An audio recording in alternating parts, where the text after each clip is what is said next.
ప్రార్థన అయ్యింది, ఇంకా సగభాగం ప్రార్థన అవ్వాలి. ఎక్కడుంది అది? మత్తయి సువార్త 6వ అధ్యాయము చెప్పండి 9వ వచనం నుంచి. కాబట్టి మీరిలాగూ ప్రార్థన చేయండి, పరలోకమందున్న మా తండ్రి, నీ నామము పరిశుద్ధపరచబడునుగాక, నీ రాజ్యము వచ్చునుగాక, నీ చిత్తము పరలోకమందు నెరవేరినట్లు భూమి యందును నెరవేరును గాక. దేవుని స్తోత్రం కలుగును గాక. అక్కడ వరకు అయ్యింది. పరిశుద్ధుడా, నీ నామానికి వందనాలు చెల్లిస్తున్నాం. ముఖ్యమైన ఘట్టానికి వచ్చాము ప్రభు. మీరు మాతో మాట్లాడి మా మనసును శుద్ధి చేసి నిజమైన సత్యమైన వాక్కు మా హృదయంలో పెట్టండి. ఆత్మలను రక్షించు వాక్యమునకు, ఆత్మలను రక్షించు శక్తి గల వాక్యమునకు సాత్వికంతో మేము అంగీకరించడానికి సహాయం దయచేయండి. అందరితోనూ అందరి మనసులను విస్తృతపరిచి నిజముగా వాక్యము నా హృదయాన్ని తాకుతుంది అని చెప్పి పరిశుద్ధాత్మనికి గౌరవం ఇచ్చి లోపడటానికి నేర్పండి. ఇటు మాటల ఎడల పరలోక ప్రార్థన పెదవులతో చేసేది కాదని, పరివర్తన చెంది చేయాల్సింది అని, చేస్తున్నప్పుడు కూడా పరివర్తన చెందుతూ ఉండాలి అని మీరు నేర్పుతున్న సంగతులు మేము ఇనువడింపు చేసుకోవడానికి సహాయం అనుగ్రహించమని యేసయ్య అతి శ్రేష్టమైన నామంలో అడిగి వేడుకుంటున్నాం పరమ తండ్రి. ఆమేన్. దేవునికి స్తోత్రం. పరలోకమందున్న మా తండ్రి అని సంబోధించేటప్పుడు గత వారం రివ్యూ ఇది. దేవుడు నిజముగా పరలోకంలో ఉన్నాడని, అతని కన్నులకు మరుగైనది ఏదీ లేదని, అతని ఎదుట మనము అతి జాగ్రత్త కలిగి ఉండవలసింది అని, పరలోకాన్ని మనకు ఇచ్చు అధికారం ఆయనకే ఉంది కాబట్టి, ఆయన సమస్తమును చూచువాడు, వినివాడు, క్రియల చొప్పున ప్రతిఫలం ఇచ్చువాడు కాబట్టి పరలోకమందున్న మా తండ్రి అనేటప్పుడు ఈ సంగతులన్నీ మనం మననం చేసుకుంటూ ఆ పదానికి విలువిచ్చి పలకాలి. సాధారణంగా ఇది ఏ ప్రార్థన ముగింపునో పరలోకమందున్న మా తండ్రి నీ రాజ్యం వచ్చునుగాక అని గబగబా పలికేది కాదు. నీ రాజ్యము వచ్చునుగాక అంటే ఆయన రాజ్యంలో దేవదూతలు సైతము సాగిలు పడతారు. అంటే ఆయన రాజ్యం రావాలి, ఆయన రాజ్యం నా దగ్గర ఉండాలి, ఆయన రాజ్యంలో నేను ఉండాలి అని కోరుకునే నువ్వు ఒక దేవదూతే సాగిల పడతా ఉన్నప్పుడు నువ్వు నీ జీవితం దేవుని ఎదుట సాగిల పరచుకోవాలి అనే విజ్ఞత కలిగి ప్రార్థించాలి. నీ నామము పరిశుద్ధపరచబడునుగాక అని పలుకుతూ ఉన్నప్పుడు ఆయన నామములకు పరిశుద్ధత తేవాలి అని అంటే నీవు నీ ప్రవర్తనే అన్న సంగతి నువ్వు గుర్తు తెచ్చుకోవాలి. నీ నామం పరిశుద్ధపరచబడునుగాక అని నేను ప్రార్థిస్తూ నేను అపవిత్రమైన ప్రవర్తన కలిగి ఉంటే గనుక నా జీవితం ద్వారా ఆయన నామానికి పరిశుద్ధత రాదు, కళంకం తెచ్చేదానిగా తెచ్చేవానిగా మనం ఉంటాం అనే విషయాన్ని గత వారం మనం చేసుకున్నాం. ఇది ఈ వారం 11వ వచనం. మా అనుదిన ఆహారము నేడు మాకు దయచేయండి, మా రుణస్థులను మేము క్షమించి ఉన్న ప్రకారము మా రుణములను క్షమించు. వచనం ధ్యానిద్దాం. మా అనుదిన ఆహారము మాకు దయచేయండి. దేవుడు అనుదిన ఆహారము మనకి దయచేయాలి అని భక్తుడు ప్రార్థనలో దేవుడు మనకు మాదిరి ప్రార్థన చెప్తాడు. ఇలా చేయాలి, అనుదిన ఆహారము కొరకు ప్రార్థన చేయాలి అని. ఒకసారి మరి ప్రసంగి గ్రంథము 2వ అధ్యాయము 24వ వచనం అనుకుంటా తీసి చదువుతాం చూడండి. అలాగే యోహాను సువార్త 6వ అధ్యాయము 24వ వచనం నుంచి ఒకరు తీసి పెట్టండి, చదువుదాం. ప్రసంగి గ్రంథము 2వ అధ్యాయము 24వ వచనం ఏమని చెప్తుంది?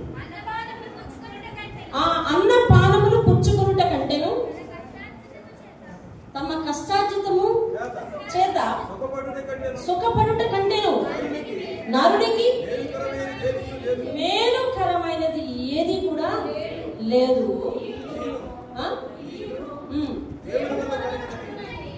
దేవుని వలన ఎవరో ఒకరు చదివితే అది అర్థమవుతుంది. చదవండి. దేవుని వలన కలుగునని నేను తెలుసుకోండి. దేవుని స్తోత్రం కలుగును కాదు. ఎవరి వల్ల కలిగేవటండి? కష్టార్జితం అనుభవించుట, అన్నపానములు పుచ్చుకునుట అనేది ఎవరి వల్ల కలుగుతుందంట? దేవుని వలన కలుగుతుందంట. దేవుని స్తోత్రం కలుగుతుంది. కాబట్టి అనుదినము మనకు ఆహారము తీసుకోవాలి, దాని ఎడల సంతృప్తి పొందాలి, దానితో మనం ఆరోగ్యం సంపాదించుకోవాలి అని అంటే అవన్నీ కూడా ఎవరి వల్ల కలగాలి అంట? ఎవరి వల్ల కలగాలి అంటండి? దేవుని వల్ల కలగాలి. కాబట్టి అలాంటిది దేవుని సెలవైతేనే మనం చేయగలం. కాబట్టి మనం ఏం చేయాలి అంటే ఆహారం తీసుకునేటప్పుడు కూడా ప్రార్థన చేసి తీసుకోవాలి. కీర్తనలు 14వ అధ్యాయంలో అనుకుంటా దేవుడు అంటాడు, ప్రార్థన చేయక ఆహారాన్ని మృంగు వారికి తెలివి లేదా అని ప్రశ్నిస్తూ ఉంటాడు. అంటే ప్రార్థన చేయకుండా ఆహారాన్ని తీసుకోవటం అనేది ఒక మూర్ఖపు పని. దేవునికి కృతజ్ఞతలు చెల్లించి ఆహారాన్ని తీసుకోవాలి. గృహ ప్రార్థన చేసుకునేవారు, ప్రతి రాత్రి గృహ ప్రార్థన చేసుకునే అలవాటు ఉన్నవారు వారు ప్రార్థన జరిగించుకుని అప్పుడు కష్టార్జితాన్ని భుజించాలి. సాధారణంగా చాలా ఇళ్లలో ఏం జరుగుతుంది అని అంటే ముందు భోజనం చేస్తూ ఉంటారు, తరువాత మంచానికి చేరే ముందు మంచం దగ్గర మోకరించి అది కుటుంబ ఆరాధనగా చేసుకుంటారు. అలా కాదు, కుటుంబ ఆరాధన ప్రతి ఉదయం ప్రతి సాయంత్రం జరగాలి. ఇదిగో 24 గంటల ప్రార్థనలో మేము దానిని ఒక అంశంగా చేర్చి ప్రార్థిస్తూ ఉన్నాం. 24 గంటల ప్రార్థనలో ఇదిగో ఎన్నో అంశాలు చేర్చి ప్రతి కుటుంబం గురించి, సంఘ అవసరతల గురించి ఇంచుమించు 15 పేజీల నిడివి అంశాలన్నీ కూడా పెట్టి అందులో మేము ప్రతి అంశాన్ని ప్రార్థన చేస్తున్నాం. అందులో ముఖ్యమైన అంశం ఏమిటి అని అంటే ప్రతి కుటుంబము కూడా ఉదయము సాయంత్రము మరి కుటుంబ ఆరాధనలో పాల్గొవాలి. ఇదిగోండి 12వ అంశం, సంఘము ప్రతి ఉదయము సాయంత్రము కుటుంబ ఆరాధనల్లో పాల్గొవాలి అని ప్రార్థనాంశం చేర్చాం. ఎందుకు? ఇది కుటుంబానికి చాలా రక్షణకరమైన అంశం. ఇది ప్రతి ఉదయం దేవునితో మొదలు పెట్టడం, ప్రతి సాయంత్రము దేవుడు మనల్ని గూటికి చేర్చాడు కాబట్టి, మనందరినీ ఒక గూటికి చేరుస్తున్నాడు కాబట్టి అట్టి క్షేమాన్ని ఇచ్చిన దేవునికి మనం ఏం చేయాలనంట? కృతజ్ఞతలు చెల్లించడం అవసరం. దేవుని స్తోత్రం. మీలో ఎంతమంది ప్రతి ఉదయాన్నే కుటుంబ ఆరాధన చేసుకుంటారు? చెయ్యొద్దనంటే సిగ్గుసిగ్గేమో, చెయ్యొద్దనంటే సిగ్గుసిగ్గేమో. ప్రతి ఉదయము కూడా ఉదయాన్నే ప్రార్థన చేసుకోవడం అనేది చాలా మందికి అలవాటు ఉండదు తెలుసా. అంత మాత్రం చేత మీకు దేవుడు ఇష్టం లేదని కాదు, ప్రార్థన ఇష్టం లేదని కాదు, మీ అందరికీ ఆత్మసిద్ధమే. ఆత్మట నేను ప్రార్థన చేయాలి, నేను ఉదయం లేచి ప్రార్థన చేయాలి. ప్రతి రాత్రి పడుకునేటప్పుడు అనుకుంటా ఉంటా ఏమని తెలుసా, రేపు 5 గంటలు లేచి నిలువు మోకాలు లేచి ప్రార్థన చేసేయాలి అని అనుకుంటా ఉంటాం. ఉదయాన్నే శరీరం బలహీనమయ్యి మనం లేవలేకపోయేసరికి నేను చేద్దాంలే, ఓ పావు గంట తర్వాత చేద్దాంలే అని అలానే మనమే పీక నొక్కేస్తాం అనమాట. అంటే మనకు ఆత్మసిద్ధమే, చెయ్యాలి అన్న ఆలోచన అయితే ఉంది. కానీ దేవుని కొరకు దాన్ని అనుసరణలో పెట్టేటప్పుడు మాత్రం అందరం శరీరానికి ప్రాధాన్యత ఇచ్చి ఓడిపోతూ ఉన్నాం. ప్రతి ఉదయ ప్రార్థన ఎంత ఆసక్తిగా చేస్తేనంట అంత చురుకుదనం నీ శరీరంలోనికి వస్తుంది. ఉదయ సమయాలలో ప్రార్థన ఎంత ఆసక్తిగా చేస్తావో అంత ఆరోగ్యం, అంత చురుకు, అంత మెలకువ. మెలకువ అంటే మెలకువ తెలుసా? మెలకువ వేరు, మెలకువ వేరు. చేసే పనిలో నైపుణ్యం మెలకువ అంటే. మెలకువ అన్నీ వస్తాయి. అంటే నువ్వు దేవుని సన్నిధిలో మెలకువగా ఉంటే దేవుడు నీకు నీ జీవితంలో మెలకువ నేర్పుతాడండి. దేవుని స్తోత్రం. హల్లెలూయా. ఏం కలిగి ఉండాలంటే దేవుని సన్నిధిలో మెలకువ కలిగి ఉండాలి. మెలకువ అంటే నిద్ర లేచి ఉండటం. అప్పుడు మన జీవితాన్ని నడిపించుకునేటప్పుడు దేవుడు ఏం నేర్పుతాడంట? మెలకువ నేర్పుతాడంట, నైపుణ్యం నేర్పుతాడంట. దేవుని స్తోత్రం కలిగి దేవుని సన్నిధిలో ప్రతి ఉదయం ప్రార్థించడం అలవాటు చేసుకోవాలి. ప్రతి సాయంత్రం ప్రార్థించడం అలవాటు చేసుకోవాలి. ఎందుకంటే ఆయుష్ ఇస్తున్నది ఆయన, ఆరోగ్యం ఇస్తున్నది ఆయన. దేవుడు ఒకసారి సంఘంతో చెప్పాడు ఒక అద్భుతమైన విషయం. ఏంటో తెలుసా? చాలా మందికంట దేవుని సన్నిధికి రావాలని ఆశ ఉన్నదంట, కానీ వారికి కాలం చెల్లిపోవటం వల్ల ఎక్కడున్నారంట? చనిపోయి సమాధిలో భూమి లోపల ఉన్నారంట. వారు దేవుని మందిరానికి రాగలరా? రాలేరు. కొంతమందికి సృష్టికర్త అయిన దేవుడు తెలియక దేవుని మందిరానికి రాలేక ఉన్నారు. వారు దేవుని మాటలు వినగలిగే అవకాశం వారికి ఉందా? లేదు. ప్రార్థించే అవకాశం వారికి ఉందా? లేదు. మరి వారు రాలేదు. కొంతమందికి దేవుని సన్నిధికి రావాలనే ఆలోచన ఉంది, ఆశ ఉంది, ఆయుష్ ఉంది, కానీ ఆరోగ్యం లేదు. కాబట్టి వారు దేవుని సన్నిధికి రాగలరా? దేవుని మాటలు వినగలరా? వినలేరు. అంటే వారికి కూడా అవకాశం లేదు. మరి ఎవరికి వచ్చింది అవకాశం అని అంటే మనకే వచ్చింది. కాబట్టి మనం దేవుని సన్నిధిలో ఆరోగ్యము, ఆయుష్, నెమ్మది అన్నీ ఉన్నప్పుడే మనం దేవుని సన్నిధిలో ఉండి ప్రార్థించాలి. దేవుని స్తోత్రం హల్లెలూయా. క్షేమ కాలంలో ఉన్నప్పుడే దేవుని మనం వేడుకోవాలి. మనం క్షేమంగా ఉన్నప్పుడే, ఆరోగ్యంగా ఉన్నప్పుడే, అన్నీ బాగున్నప్పుడే దేవుణ్ణి మనం వేడుకుంటా ఉంటే మన వెనక వచ్చేవన్నీ కూడా బాగా వస్తాయి. దేవుని స్తోత్రం హల్లెలూయా. మా అనుదిన ఆహారము మాకు దయచేయము అని దేవుడు మాదిరి ప్రార్థనలో పెట్టాడు. అనుదిన ఆహారం అంటే మనం కేవలం భుజించే ఆహారం కొరకే ప్రార్థన చేసుకోవాలా? అట్టిది దేవుడు మనల్ని పోషించాలని దేవుడికి తెలియదా? అయితే యోహాను సువార్తలో దేవుడు ఏమని చెప్తున్నాడు చూద్దాం. చూడండి 6వ అధ్యాయం 24వ వచనం నుంచి చదివితే ఇక్కడ ఒక అద్భుతమైన సత్యం ఉంటుంది చూడండి. కాబట్టి ఒక్కరు చదువుతారు, వినండి, గంభీరంగా చదివారు, చదవండి. కాబట్టి యేసును ఆయన శిష్యులను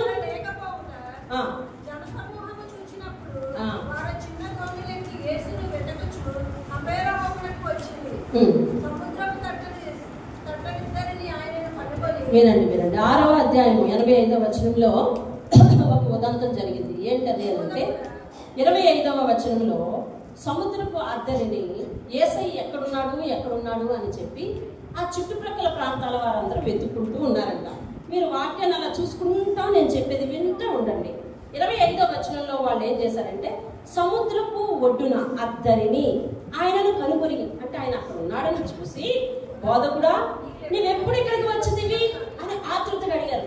అయ్యా మేము అదంతా వెతుకుతున్నాము, మీరు ఇక్కడ ఉన్నారా అని అడిగితే యేసు ఏమంటున్నాడో తెలుసా? మీరు సూచనలు, అంటే నేను చేసే ఆశ్చర్యకార్యాలు చూడటానికి కాదు మీరు వచ్చింది, రొట్టెలు భుజించి తృప్తి పొంది వెళ్ళటానికి వచ్చారు నా దగ్గరకు అని చెప్తా ఉన్నాడు. అంటే వాళ్ళ ఉద్దేశం ఏమిటంటే ఆ చుట్టుప్రక్కల ప్రాంతాల్లో కొంతమంది వెతుక్కుంటూ వచ్చారు ఈయన దగ్గరకు. ఎందుకంటే ఈయన దగ్గరకు వస్తే మధ్యాహ్నం భోజనం అయిపోతుందండి, ఈయన దగ్గరికి వస్తే సాయంత్రం భోజనం అయిపోతుంది. ఎందుకంటే ఆయన వర్తమానం చెప్పి వాళ్ళందరికీ బోధ చేసి ఆ రొట్టెలను దీవించి ఆశీర్వదించి అందరికీ పంచిపెడుతున్నాడు. కాబట్టి కొంతమందికి సంపాదన లేకుండానే భోజనం చేయడం అయిపోతుంది అనమాట. అప్పుడు ఆ సందర్భంలో దేవుడు చెప్పిన ఒక మాట ఏంటంటే చూడండి 27వ వచనం, క్షయమైన ఆహారం కొరకు కష్టపడకుడి కానీ నిత్య జీవమును కలుగ చేయు అక్షయమైన ఆహారము కొరకే కష్టపడుడి. దేవుని స్తోత్రం కలుగును. అయితే ఇప్పుడు పరలోక ప్రార్థనలో మా అనుదిన ఆహారం మాకు దయచేయు అన్న మాట క్షయమైన ఆహారం కొరకు, అంటే మనం రోజు తినే భోజనం కొరకు దేవుడు చెప్పినట్ట, లేదు అక్షయమైన ఆహారం అంటే మన కంటికి కనిపించినటువంటి ఆహారం కొరకు చెప్పినట్ట.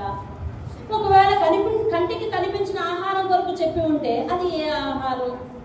ఇప్పుడు వీళ్ళందరితో అంటున్నాడు, మీరు నిజంగా నన్ను ప్రేమించి రాలేదయ్యా, ఏదో ఆ సమయానికి రొట్టెలు దొరుకుతాయని వెతుక్కుంటా వచ్చారు కదా. ఎందుకు? శారీరకమైన ఆహారం కొరకు మీరు కష్టపడకండి, దేవుడు ఎలాగైనా మిమ్మల్ని పోషిస్తాడు. అక్షయమైన ఆహారం కొరకు వెతకండి అని చెప్పాడు. అప్పుడు వాళ్ళందరికీ ఆశ్చర్యం వేసింది, ఏంటి అక్షయమైన ఆహారం ఏంటి? ఆ అక్షయమైన ఆహారం ఏంటి? క్షయము అంటే నాశనం అయిపోయేది, నశించిపోయేది అని అర్థం. అక్షయమైన ఆహారము అని అంటే నాశనము కానిది అని అర్థం, నశించనిది అని అర్థం. హెబ్రీయులకు రాసిన పత్రికలో ఒక మాట చెప్తాడు, క్షయం అంటే ఏంటి, అక్షయం అంటే ఏంటి అంట. క్షయం అంటే ఏంటంటే కంటికి కనిపించేది ప్రతిదీ క్షయమే. ఇది కనిపిస్తుంది, ఇది ఒక నాటికి క్షయమైపోతుంది. ఇది కనిపిస్తుంది, ఒక నాటికి క్షయమైపోతుంది. నేను కనిపిస్తున్నానా లేదా? ఒక నాటికి క్షయమైపోతాం. కనిపించే మనందరూ కనిపించే ప్రతిదీ కూడా క్షయమైపోతుంది. అయితే అక్షయమైన ఆహారం ఏమిటి అని అంటే ఒక దేవుడు చెప్తా ఉన్నాడు చూడండి, నేను చదువుతున్నాను 28వ వచనం. మేము దేవుని క్రియలు జరిగించుటకు ఏమి చేయాలి అని వాళ్ళు అడిగారు. అంటే అక్షయమైన ఆహారం కొరకు కనిపెట్టమన్నాడు కదా, అక్షయమైన ఆహారం అంటే దేవుని క్రియలు అనుకుని మేము దేవుని క్రియలు చేయాలంటే ఏం చేయాలి అని వారు అడిగినప్పుడు ఆయన ఆయన సమాధానం చెప్తున్నాడు చూడండి. యేసు ఆయన పంపిన వాని యందు మీరు విశ్వాసం ఉంచుటయే దేవుని క్రియ అని చెప్పాడు. అట్లయితే మేము చూచి నిన్ను విశ్వసించుటకు నీవు ఏ సూచక క్రియ చేస్తావు అని మళ్ళీ వాళ్ళు అడిగారు. ఇదంతా చూడండి వాదోపవాదనలాగా యేసుని ప్రశ్నిస్తారు వాళ్ళు, ఆయన సమాధానం చెప్తా ఉన్నాడు.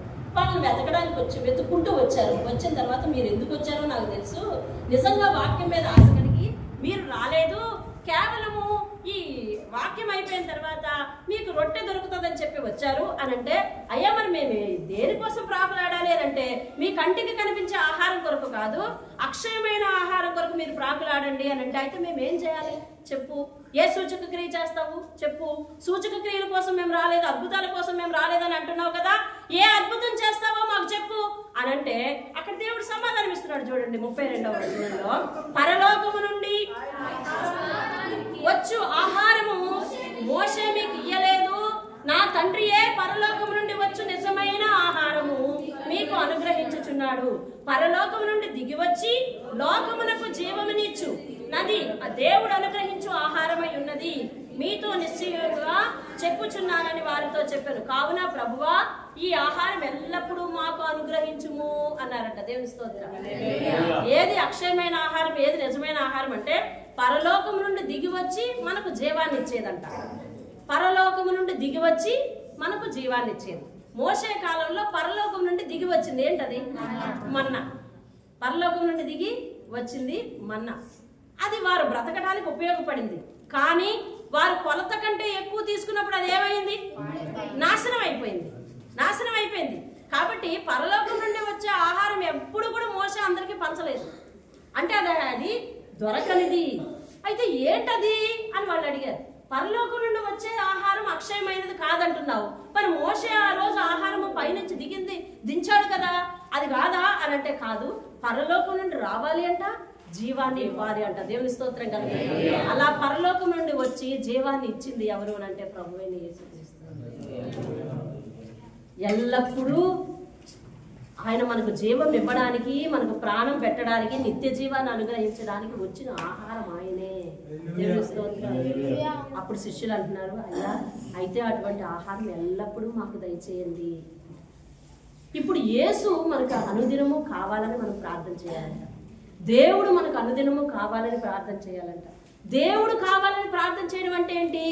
దేవుడే వాక్యము, వాక్యమే దేవుడు. కాబట్టి దేవుని వాక్యము ప్రతిదినము నాకు కావాలి అని ప్రార్థన చేయాలంట. దేవుని స్తోత్రం కదా. ఇప్పుడు చూసారా మీరు, మామూలు ఆహారంలో నుంచి మనం ఎక్కడికి వచ్చాము?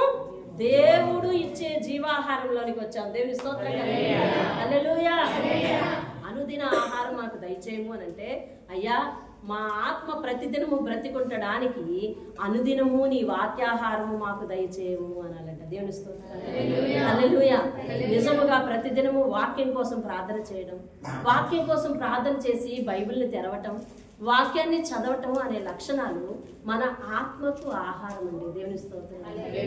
దేనికి ఆహారం అంట? ఆత్మకు ఆహారం. ఆయన ఒక చోట మత్తయి సువార్తలో, ఇదే మత్తయి సువార్తలో 6వ అధ్యాయంలో చివరిలో, ఆకాశ పక్షులను పోషించు దేవుడు మిమ్మల్ని పోషించడా అన్నాడు. విన్నారా మాట ఎప్పుడైనా?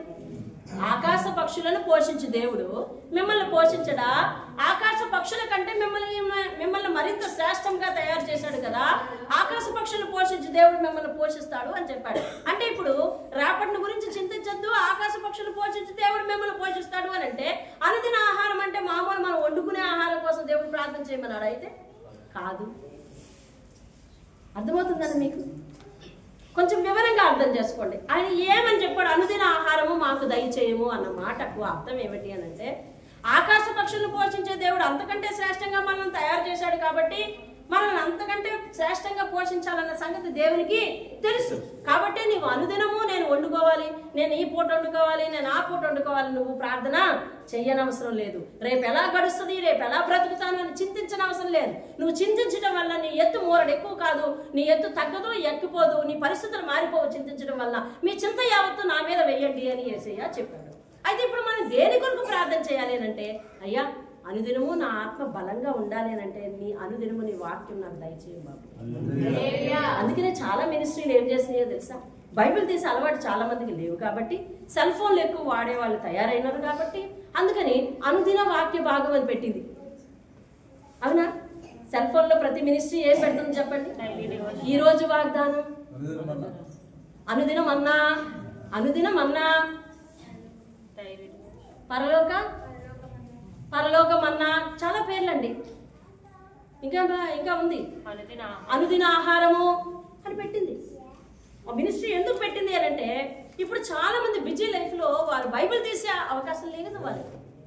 కాబట్టి వాళ్ళు ఏం చేస్తారు అని అంటే, ఈ సెల్ ఫోన్ ఓపెన్ చేసుకుని ఈరోజు మన మినిస్ట్రీ ఈరోజు ఏం వాగ్దానం పెట్టింది, ఈరోజు ఏం వాగ్దానం నాకు ఇవ్వబోతున్నాడు టక్కన నొక్కింది, అది చూసింది.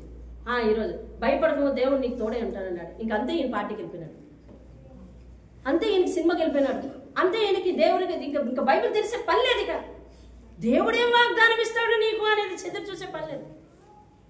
అర్థమవుతుందండి?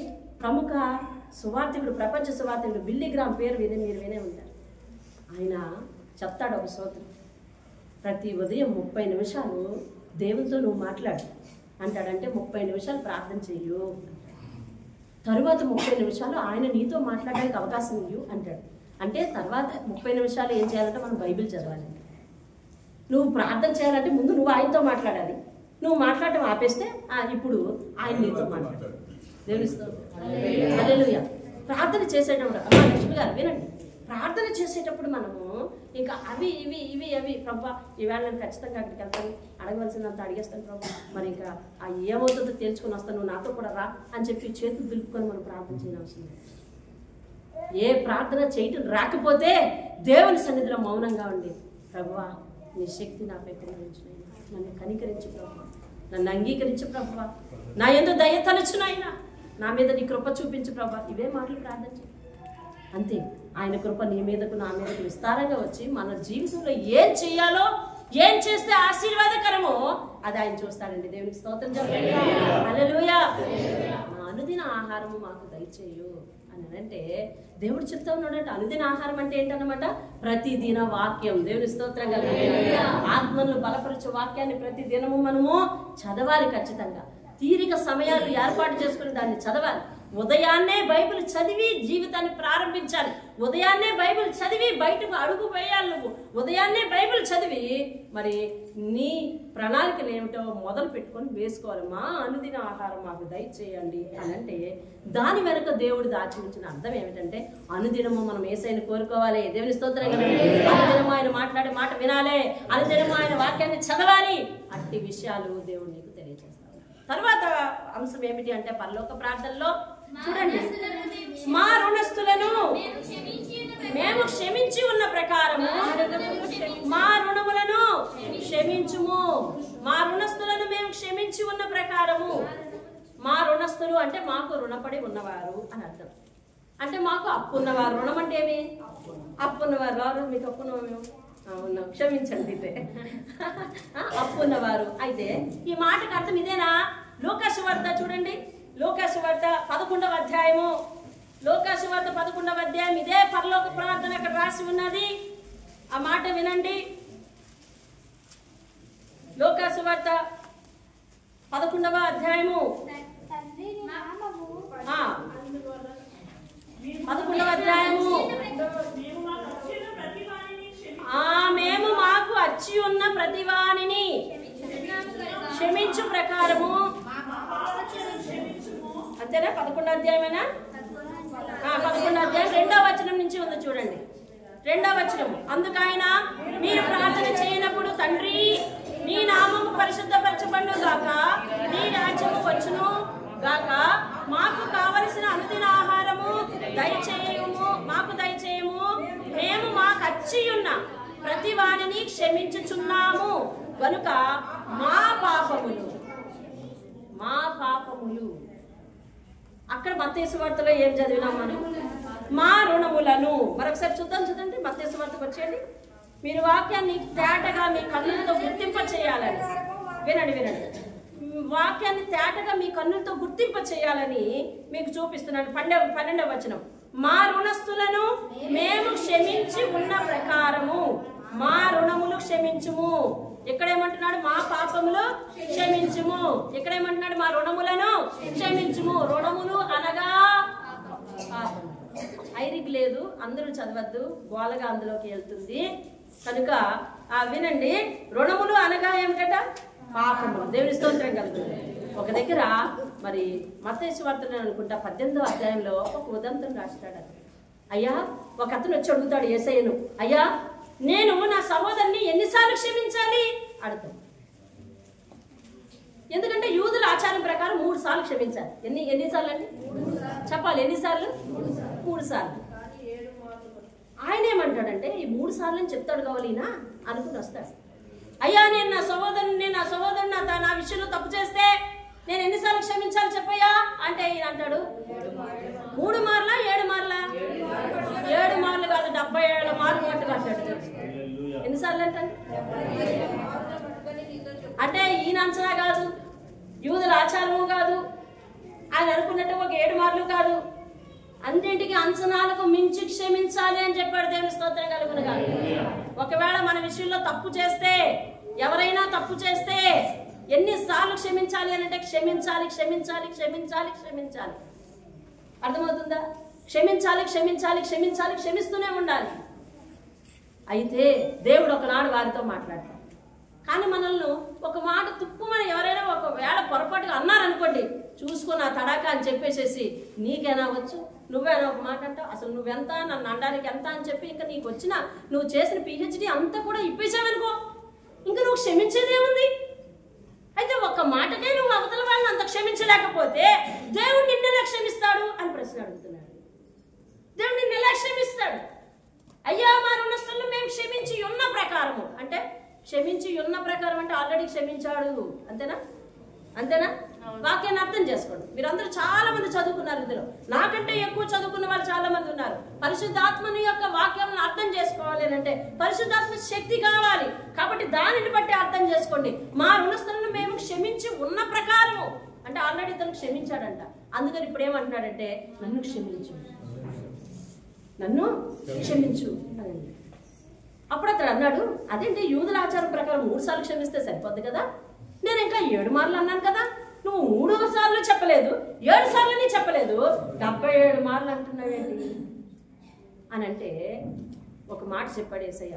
అయ్యా ఎన్నిసార్లు క్షమించాలి? అవతలోళ్ళు నిన్నేమన్నారు, నువ్వేమంటున్నావు, అవతలోళ్ళు అంతా ఏమాత్రం తెలిసాను అనే లెక్కలు కాదు. పరలోకి వెళ్ళే వాళ్ళు చూసుకోవాల్సిందే. ఆ 18 అధ్యాయుల కిందకి చదువుకో. ఇప్పుడు వాక్యం తీయడానికి సమయం లేదు, విను. పరలోక రాజ్యము లెక్కలు చూసుకొని ఒకరిని పోలి ఉన్నది. అతడు లెక్కలు చూసుకుంటా ఉన్నాడు. అలా లెక్కలు చూడ మొదలు పెట్టినప్పుడు అతనికి ఒకరు 10,000 తలాంతులు అచ్చి ఉన్నారంట, అంటే అప్పుపడి ఉన్నారంట. అట్టి వాడిని పిలిచాడు. పిలిచాడు పేరు పెట్టి పిలిచాడు. పిలిచి నువ్వు నాకెంత అప్పున్నావు, కాబట్టి ఈ అప్పు చెల్లించడానికి నీ భార్యను ఇక్కడ పెట్టాలి, నీ బిడ్డలను కూడా అమ్మేసి, నీ భార్యను అమ్మేసి ఆ డబ్బును తీసుకొచ్చి ఇక్కడ పెట్టాలి, నీకు కలిగి ఉన్న యావత్తు కూడా అమ్మేసి ఇక్కడ పెట్టాలి. అంటే వినండి, తనకు ఉన్న అప్పు ఎంతమందిని అమ్మి తనకున్నదంతా అమ్మితేనే గాని తగ్గదన్నమాట. మీకు అర్థమవుతుందండి? మీకు అర్థమవుతుందా? భార్యని అమ్మేసి, బిడ్డల్ని అమ్మేసి, తనకున్న కలిగింది అంతా కూడా అమ్మేసి ఇచ్చినా గాని చెప్పండి ఆ రుణము తీరదంట. ఈయన అడిగాడు, నాకు అవన్నీ అమ్మేసి ఆ అప్పు తీర్చేసే అని అంటే అతడు 2 చేతులు ఎత్తేసి దండం పెట్టేసి, అయ్యా సాగిలి పడి అంటా ఉన్నాడంట, నన్ను నా ఎడల కొంచెం ఓపిక పట్టయ్యా. వినండి, నేను చదువుతున్నా కదా, వీడియో చూడండి. నా ఎడల ఓర్చుకో, కొంచెం ఓపిక పట్టు, నన్ను ఓర్చుకో, నన్ను క్షమించు. ఇప్పుడు అవన్నీ అమ్ముకొని నేను ఇవ్వలేను, కొంచెం ఓర్చుకుంటే నావి నా దగ్గరే ఉంటాయి, నేను నీకు అప్పు తీర్చేస్తాను అన్నాడు. ఈ మాటలకు ఈ యజమాని కనికరించి సరే అలాగే వెళ్ళు అన్నాడు. ఇప్పుడు ఇతను ఏమయ్యాడు? ఇక్కడ క్షమించబడ్డాడు. చెప్పండి, ఏమయ్యాడు? ఇక్కడ ఏమయ్యాడు? క్షమించబడ్డాడు. ఇవ్వబడ్డాడు కదా, అవకాశం ఇవ్వబడ్డాడు, క్షమించబడ్డాడు. ఇప్పుడు ఓకే, క్షమాపణ పొందుకున్నాడు, అవకాశం పొందుకున్నాడు, బయటికి వెళ్ళాడు. బయటికి వెళ్ళి అటు ఇటు చూస్తూ ఉన్నాడు. తక్కువ ఒక మనిషి కనిపించాడు. అతను ఇతనికి అప్పున్నాడంట. వెంటనే పోయి గొంతు పట్టి, అక్కడ రాసింది ఏం పట్టట, గొంతు పట్టి, నువ్వు నాకు వచ్చి ఉన్నదంతా చెల్లిస్తావా లేదా అని అంటే, బాబు దారిలో పట్టుకుని ఇప్పుడు అడిగేస్తే నేను ఎక్కడి నుంచి చెల్లిస్తాను అని అంటే, అదంతా నాకు అనవసరం, నువ్వు జైల్లో పెట్టేస్తాను నిన్ను, నువ్వు కనపట్టే కాసు చెల్లించే వరకు నేను నిన్ను విడిపించనని చెప్పేసి అతన్ని జైల్లో వేసేసాడు. ఎక్కడ వేసాడు అతన్ని? జైలు. ఇతనికి ఎంత అచ్చున్నాడో అక్కడ రాయబడలేదు. కానీ ఇతడు మాత్రం భార్యను అమ్మినా, బిడ్డల్ని అమ్మినా, తనకు ఉన్నదంతా అమ్మినా కూడా అప్పు తీయాలన్నటువంటి రుణం ఇతనికి పడ్డాడు. అయినా కానీ అతను బయటికి వెళ్ళి అవతల వాడిని ఎక్కడ పట్టుకున్నాడంటండి? గొంతు పట్టుకున్నాడంట. పట్టుకుని తీరుస్తావు ముందు తీరుస్తావు తీర్చవా అంటే, ఇతను ఎలాంటి క్షమాపణ పొందాడో దాని యొక్క విలువ అతడు గుర్తించలేదు. ప్రభువైన యేసుక్రీస్తు మన పాపాలను క్షమిస్తూ ఉన్నాడు. మనం ఎంత దౌర్భాగ్యమైనా, మనం అంత ముందు ఎలాంటి అలవాట్లు కలిగి ఉన్న వాళ్ళమైనా మనం క్షమించాడు దేవుడు. ఇప్పుడు మనం బయటకు వచ్చి ఒక తాగుబోతుని చూసో, ఒక తిరుగుబోతుని చూసో, లేకపోతే ఒక అవిశ్వాసిని చూసో, లేకపోతే ఒక క్రమమైన భక్తి జీవితం లేని వాడిని చూసో అని ఎక్కిరించే స్థాయి పోకూడదు. ఎందుకంటే దేవుడు మనల్ని క్షమించాడు. అవతల వాణిని నువ్వు క్షమించి ప్రేమతో దేవుని దగ్గరికి తీసుకొచ్చేవాడిగా అయి ఉండాలి తప్ప, ఈవేళ మనం మారుమనసు పొందామని, నీతిమంతులమని, శుద్ధి కాబడ్డామని చెప్పి అవతల వాళ్ళని అపరిశుద్ధులు, అపవిత్రులు అని చెప్పి వాళ్ళని వేరెత్తి చూపించే అవకాశము మనం తీసుకోకూడదు. దేవుని స్తోత్రం కలండి. ఈ విషయం అంతా ఒక అతను చూశాడు. అరే, అతని దగ్గరేమో ఇది అవకాశం అడిగాడా, ఇతడేమో తన దగ్గర అప్పున్నోని క్షమించడా అని చెప్పి ఈ విషయం తీసుకెళ్ళి ఎవరికి చెప్పాడు? పెద్ద ఆయనకి చెప్పాడు. అయ్యా, అతడేమో నీ దగ్గర క్షమాపణ అడిగాడు, నీ దగ్గర అవకాశం అడిగాడు, నీ దగ్గర కాసేపు ఓర్చుకో బాబు అనే అవకాశం అడిగాడు. బయటికి వెళ్ళి అతనికి ఎవరికైతే అప్పించాడో వాడిని జైల్లో వేసేసాడయ్యా.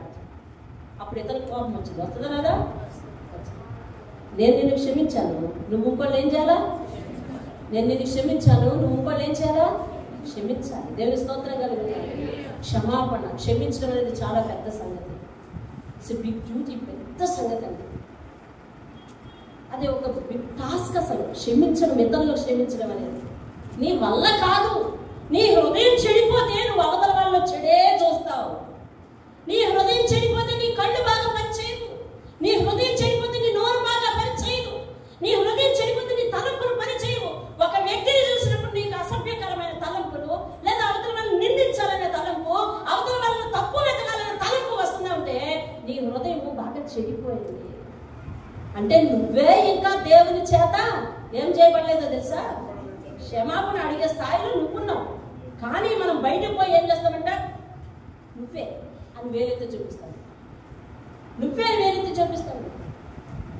నువ్వే వేలెత్తి చూపించే మనము ఎన్ని వేళ్ళు మన వైపు చూస్తున్నాయో ఒకసారి ఆలోచించాలి.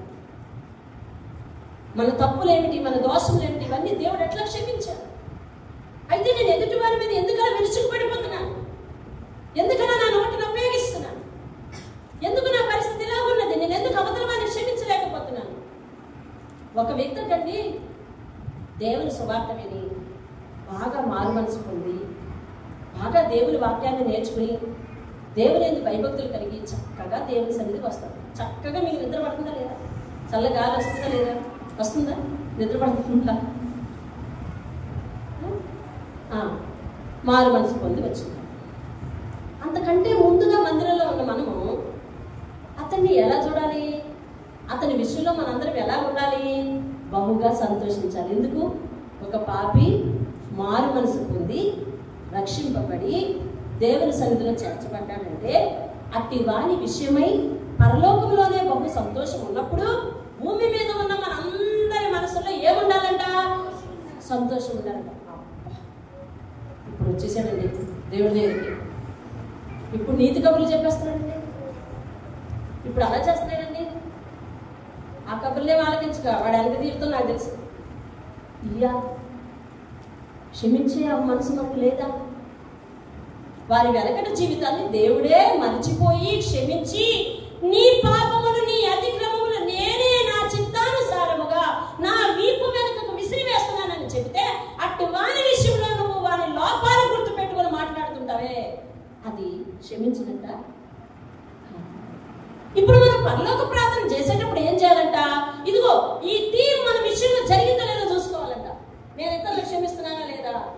నన్ను దేవుడు క్షమించాడు కదా, నేను ఇతరులకు క్షమిస్తున్నానా లేదా అని చెప్పి సాధారణంగా ఒక విషయాన్ని గమనించండి. ఇప్పుడు వీళ్ళ పిల్లలు బాగా చదువుకుంటున్నారు అనుకోండి, నేనేం చేస్తానంటే నా పిల్లలు రక్కించుకుని ఈడ్చుకుని పోయి చూడు చూడు ఎంత బుద్ధిగా చదువుకుంటా, చూసి బుద్ధి తెచ్చుకోరా అని ఇంకెనకత లేదో ట్యాగ్ లైన్ ఉంటుంది. దాన్ని చూసి బుద్ధి తెచ్చుకోరా అని చెప్పి దానికి వెనకత లేదో ట్యాగ్ లైన్ ఉంటుంది.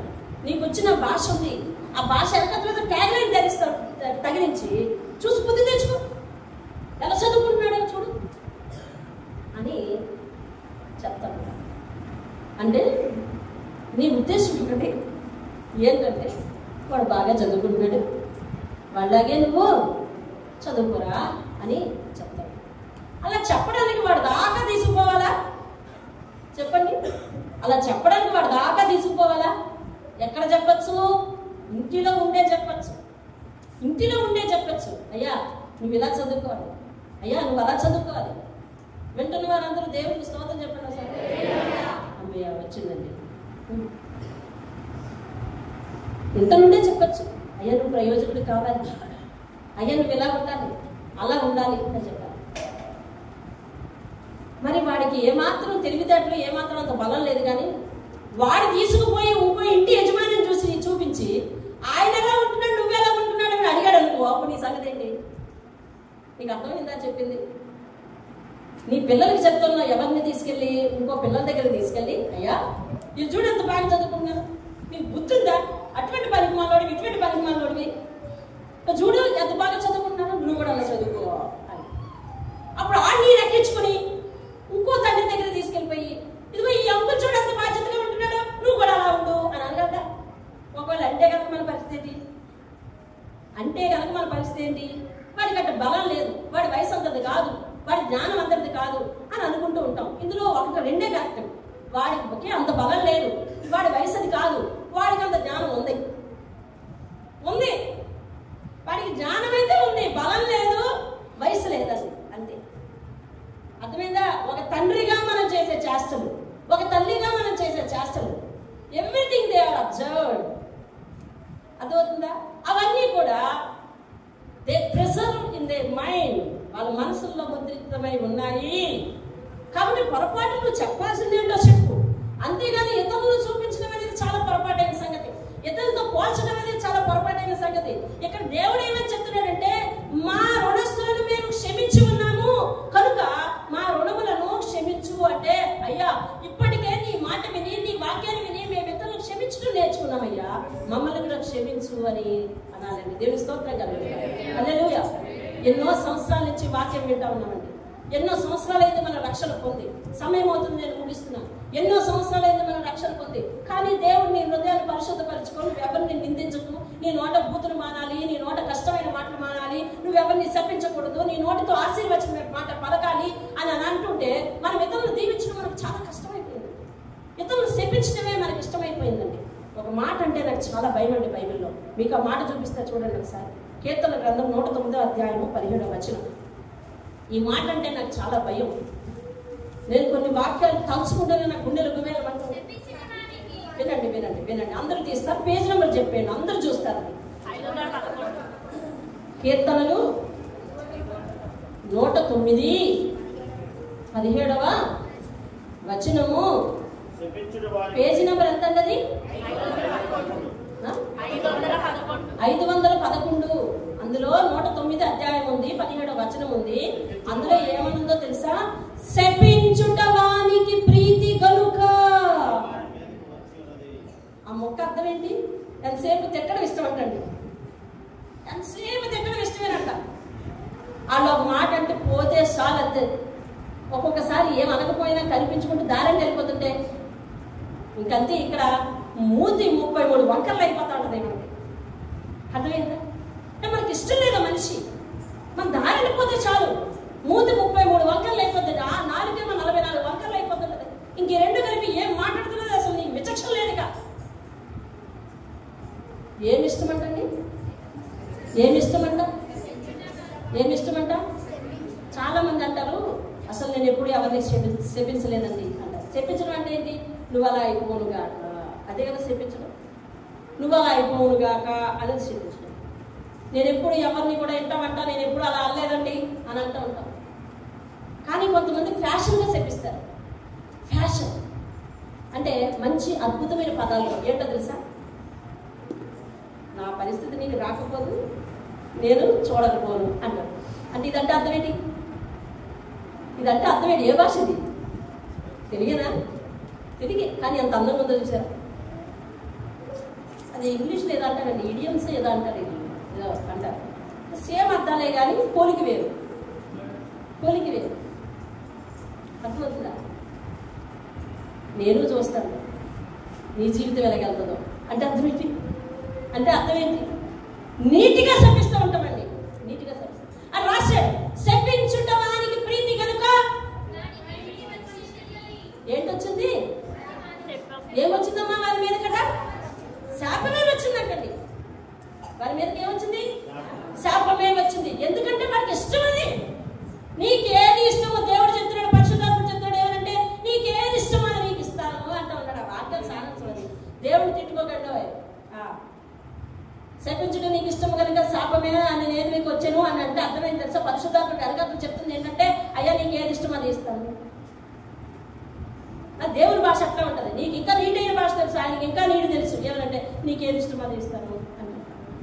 కిందనేమన్నా తెలుసా? దీవెన యందు దీవించుట యందు వారికి ఇష్టం లేదు కనుక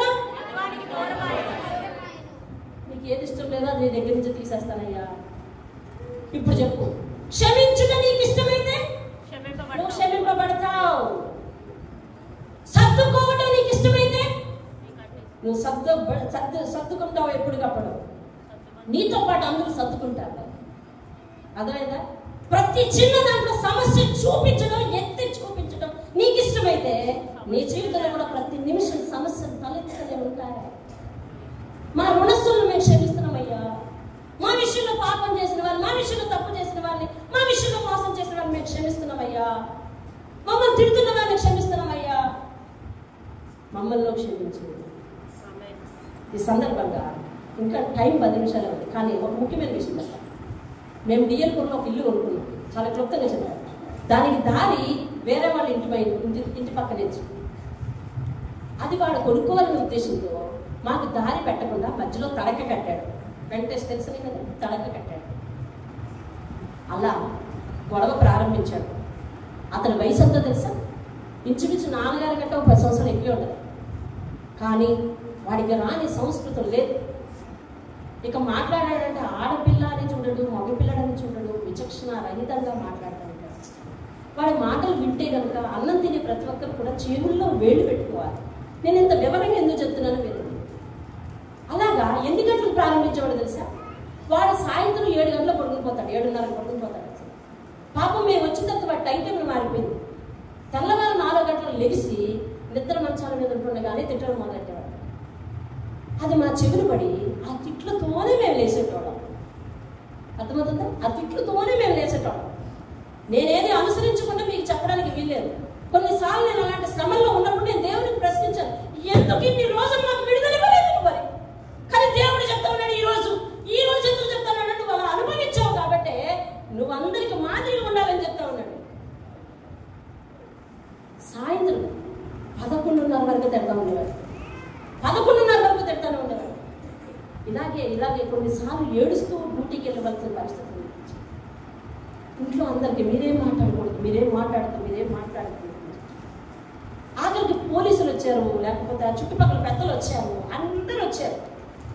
ఆళ్ళమాల నన్ను డ్యూటీలు చేసుకుని ఆళ్ళమాల నన్ను పట్టుకొని బయటికి వెళ్ళిపోతుంటే ఈడేంటి ఇంత దరిద్రుడు ఇళ్ళ విషయంలో తయారయ్యాడని నచ్చజెప్ప చూశారు.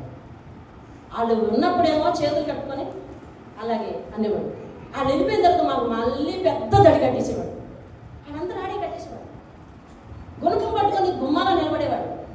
ఇలాంటి శోధనలో మేము పల్లెత్తి ఒక మాట అనలేదని బలిపీఠం మీద నిలబడి చెప్తున్నాను. తెలుసా? పల్లెత్తి ఒక మాట అనలేదు, బలిపీఠం మీద నిలబడి చెప్తున్నాను. ఆఖరికి బేరం కట్టారు. 25,000 అప్పు చేసి వడ్డీలు కట్టుకొని ఇల్లు కొనుక్కున్నాను. కానీ అది 18,000కే ఖరీదు కట్టారు. ఎందుకండి ఆడితో మీకు చేసుకోండి. 7,000 నష్టపోతే నష్టపోయారులేండి, వడ్డీలు నష్టపోతే నష్టపోయారు. ఆడి పేరు మీకు ఇరుగుడైపోతుంది, ఈయన్ని గెలవలేము అని చెప్పారు. నేను ఆ ఇంటి గోడలు పట్టుకుని, అయ్యా కష్టాతీతంతో కొనుక్కున్నామయ్యా, విడిచి వెళ్ళిపోతున్నాం, సండే వెళ్ళిపోతాం, మాకు మళ్ళీ ఒక మంచి గృహం ఇవ్వయ్యా అని చెప్పి ఖాళీ చేయడానికి సిద్ధపడి ఉన్నాం. ఆ రాత్రి వాళ్ళ అబ్బాయితో మాట్లాడుతున్నాడు. ఒరే, నేను ఇన్ని సంవత్సరాల నుంచి 2 సంవత్సరాల నుంచి తిడతా కూర్చుంటే నువ్వు 18,000 ఒప్పుకుంటావా? ఇంకొక సంవత్సరం 6 నెలలు సెగ పెడతా ఉంటే ఇలాగే వాళ్ళే నాకు ఎందుకు ఈ జీవితం అని చెప్పి ఇల్లు వదిలి పోతావురా, నువ్వెందుకు బేరానికి ఒప్పుకున్నావని వాళ్ళ అబ్బాయిని తిడతా ఉన్నాడు. ఇప్పుడు ఏమనాలేమండి? నీకు అర్థమైందా? ఉద్దేశం అర్థమైందా? వాడి ఉద్దేశం అర్థమైందా? అప్పుడు వెంటనే మేము ఒకటే నిర్ణయించుకున్నాం, ఇక ఏమని కూడా వాళ్ళ ఆడవాళ్ళతో కూడా అమ్మా మీ వాడి మాట్లాడటానికి కూడా అడుగుతున్నాం ఇప్పటి వరకు, ఇది కూడా అడగకూడదు, ఈ 1,000 రూపాయలు వాడికి తిరిగి ఇవ్వాలి, మనం గవర్నమెంట్ వాడికి చూపించాలని నిర్ణయించుకుని తీసుకున్న 1,000 రూపాయలు, అడ్వాన్స్ తీసుకున్న 1,000 రూపాయలు అడిగి ఇచ్చేసాం. మేము ఇల్లు అమ్మటం లేదు. కరెక్ట్గా 3 సంవత్సరాల 3 నెలల 30 రోజులు, 3 రోజులు, 3 సంవత్సరాలు 3 నెలల 3 రోజులు అండి. అంత కరెక్ట్గా ఎలా చెప్పగలిగారంటే, కరెక్ట్గా మేము ఆ ఇంట్లోకి రావడం, నేను బంగారంపేట ట్రాన్స్ఫర్ అవ్వడం, మళ్ళీ నాకు బంగారంపేట నుంచి ట్రాన్స్ఫర్ అవ్వడం, ఆ ఇల్లు మళ్ళీ మేము కొనుక్కోవడం అయ్యింది. అంటే వాడు ఉన్న పోర్షన్ కూడా మేమే కొనుక్కున్నామండి. అది ఎలా జరిగిందో తెలిసిన, ఒకానొక రోజు ఎవరికి చెప్పకుండా వాళ్ళు ఎప్పుడు ఇల్లు ఖాళీ చేశారో మాకు తెలియదు. అవతల వీధిలో పెద్దలందరూ కూడా నిర్ణయించి వాళ్ళ ఆడపిల్లకి రావాల్సిన ఇల్లు కట్టించి, దానికి సిమెంటు ఐరన్ బిల్లులన్నీ మా చంద్రబాబు గారి చేత పెట్టించి వాడి ఇల్లు కట్టించి, ఒరే బాబు మీరందరూ వెళ్ళి ఇక్కడికి రండిరా, వాళ్ళ గోలు మారియండిరా అని చెప్పి పెద్దలందరూ నచ్చ చెబితే వాళ్ళందరూ ఖాళీ చేసి వెళ్ళిపోయారండి. ఎప్పుడు ఖాళీ చేస్తారు? ఇల్లు ఖాళీ చేస్తే ఒక పిన్నీసు అయినా పడుకుంటే తెచ్చుకుంటారు. అసలు అలాంటి శబ్దం లేకుండా వాళ్ళు ఖాళీ చేసి వెళ్ళిపోయారండి. ఆఖరికి మాకు ఇల్లు ఖాళీ చేశారని ఎట్లా తెలిసింది? ఆ వీధి వాళ్ళకి ఎట్లా తెలిసింది? వీడు మొరాయించుకుని ఇంట్లోనే ఉండిపోయాడు నేను రానని. అప్పుడు వాడిని మంచం మీద పడుకోబెట్టి ఊరేగించి తీసుకెళ్లారండి వాళ్ళ ఇంటికి. అర్థమైందా? మమ్మల్ని తిట్టే కూడా ఇల్లు ఖాళీ చేసి వెళ్ళన్నాడు. అప్పుడు వాడిని ఏం చేశారంటే, ఇంకెందుకురా ఇక్కడ, మేము రోజు క్యారెట్ తీసుకురావాలా, అవి తిడతా కూర్చుంటే మేము క్యారెట్ తీసుకురావాలా నీకు అని చెప్పి 4 కోళ్ళు పట్టుకుని నలుగురు పాప వాడు బతుకుంటుండగానే ఆయన మంచం మీద ఊరేగించి చక్కగా వాళ్ళ ఇంటికి తీసుకెళ్ళి వాళ్ళ ఇంటి దగ్గర పడేసి ఈసారి తిట్టుకోరా అని చెప్పేసి వాళ్ళ ఇంటి దగ్గర పడేశారండి. దేవుడు మేము ఫైట్ చేయకుండానే మాకు ఏమిచ్చాడు? విడుదల ఇచ్చాడండి.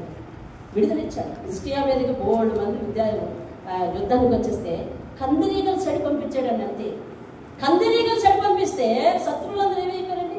వెళ్ళిపోయారు. పగ తీర్చుకుంటే నీ పని కాదు, నోరెందుకు అలా పారేసుకుంటావు? క్షమించలేందుకు? దేవుడు అడుగుతున్నాడు, క్షమించలేందుకు?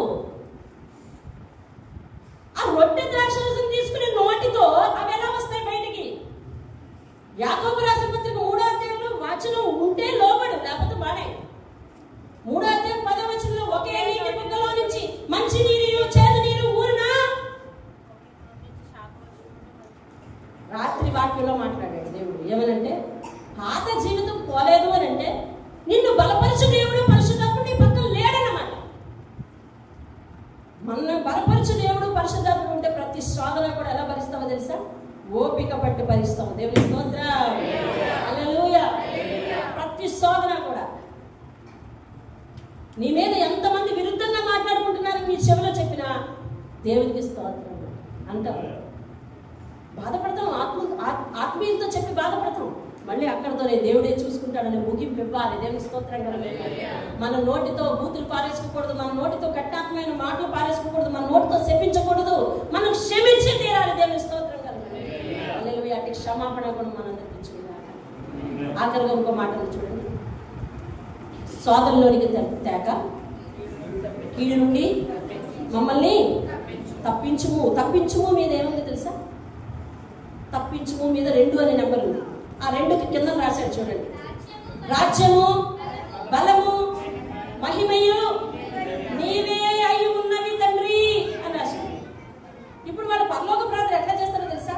పరలోకమందున్న మా తండ్రి, నీ నామం పరిశుద్ధపరచబడును గాక, నీ రాజ్యము వచ్చును గాక, నీ చిత్తం పరలోకమందు నెరవేర్చున్నట్లు భూమి మీద నెరవేరును గాక, మా దిన ఆహారము నేడు మాకు దయచేయము, మా రుణస్తులను మేము క్షమించిన ప్రకారము మా రుణములు క్షమించుము, మమ్మల్ని శోధనలోనికి తేక దుష్టుల నుండి మమ్మల్ని తప్పించుము, రాజ్యము, బలము, మహిమ, ప్రభావం నీవే ఉన్నవి తండ్రి అని అంటారు.